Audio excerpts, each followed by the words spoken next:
example taken by the first. What is road? While I am reading the poem at the time, the question is what is road is the question in my mind that the poet is dealing with two different type of roads, like less traveled and much traveled. But I think because of the road, I think the road is fast, because in this poem poet deals with the two goods and refers to the leaves and greenery of the wood. That's why I think the type. I think we can tell about the path rather than the road. And the next one is sorry, I could not travel both. At the beginning of the poem, poet wants to undergo with the two paths, and now he regrets that no, sorry, I could not travel with both. Means here the word sorry has a meaning of regret, that now he cannot deal with the two road that is taken by him. Then next is look down one as far as I could to where it bent and undergrowth.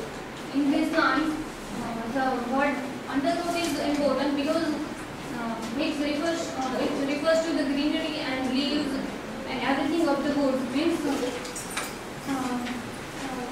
of the wood, and he wants to go down from that woods, but he cannot think and see beyond that, because there is a bend by the woods and leaves that is taken there. And if I take the religious point of view here, I think everyone wants to do something at one time, but we cannot do that because of their sins or evil karmas. They cannot do with it, and these sins and karmas band over them, and we cannot think over it. The next one is and having perhaps the better training, because it was gracie and wanted well. In this line also, perhaps it's important here, because poet wants to deal with the road that is not taken by him, and it's perhaps better, because it's not sure. He is not sure that perhaps this is important or not. And in the second line also, the gracie. Gracie is important here because the word gracie refers to the line, because the word line that means less travel, and he is not sure whether it's good or not.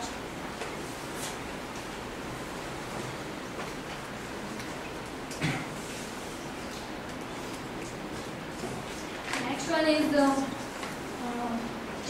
change his mind and both equal. Now he changes his mind and then says that no, both roads are equal, and he says he both are equal, and then he says that I doubted if I should ever come back. Now he is questioning in his mind that he can, if he goes down and down in this road, if he can come back or not. He is not sure whether he is come back or not. This is, I think the doubted has a two meanings, that it refers to the questioning of the mind, and another one is unsurability of his mind. And the next, I shall be telling this with a sigh, somewhere ages and ages hence. In this line, the word sigh is important here, because it refers to some nostalgic feeling for the speaker. And here, speaker differentiates between the old aged people and the youth. If the old people say that now I can not come back, and I'm not sure I can come back or not, it's obvious that he cannot do that. But if the youth says that I cannot do that and I can't come back, it's somewhat, I think, unbelievable for me. And the next is two roads diverge in a wood and art. This is a repeated line. When the poem opens, at that time the same line is there, with two roads diverge in a yellow woods. But here yellow and I. That means what he wants to do and what he wants to say is important rather than what he wants to say. What he said. And next, I took the one less traveled one. If I refer to the line, etc. when I come that through that line I can come across that now poet is somehow clear that the road that is taken by him is less traveled, but question is remain the same in our mind that the road that is taken by him is really less traveled or not. In my conclusion, I would like to say that the speaker of this poem could be saying that his choice made all the difference while he is surrounded by a fire in a cozy little house, or he could be saying it took the wine and while walking alone on the street